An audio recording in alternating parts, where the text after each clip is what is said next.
বীরভূম জেলার দুবরাজপুরের কাছে ছোট্ট একটি গ্রাম শিবরাউতোড়া।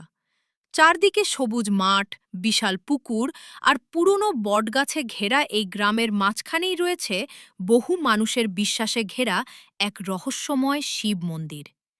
স্থানীয় মানুষের মতে এই মন্দিরকে ঘিরে আজও প্রচলিত রয়েছে এক অদ্ভুত কাহিনী। প্রতি বছর বিশেষ পূজার সময় নাকি মন্দিরে একটি বিশাল সাপ দেখা যায়। লোকমুখে শোনা যায় সেই সাপের দৈর্ঘ্য প্রায় ৬ ফুট। কিন্তু আশ্চর্যের বিষয় হল, মন্দিরে উপস্থিত এত মানুষের মধ্যে সেই সাপকে নাকি শুধুমাত্র মন্দিরের পুরোহিতই দেখতে পান। পূজা শেষ হওয়ার পর আবার রহস্যময়ভাবে সেই সাপ অদৃশ্য হয়ে যায়। গ্রামের অনেক মানুষ আজও এই ঘটনাকে দেবাদিদেব মহাদেবের অলৌকিক উপস্থিতি বলে মনে করেন। এই মন্দিরকে ঘিরে আরও একটি বিশ্বাস খুবই পরিচিত। মন্দিরের চারপাশে থাকা পুরনো বটগাছগুলিকে গ্রামের মানুষ অত্যন্ত পবিত্র বলে মানেন। স্থানীয়দের মতে, কোনো কারণ ছাড়া যদি কেউ ওই গাছের ডাল বা পাতা ভাঙে, তাহলে তার হাত বা পায়ে অঘটন ঘটতে পারে।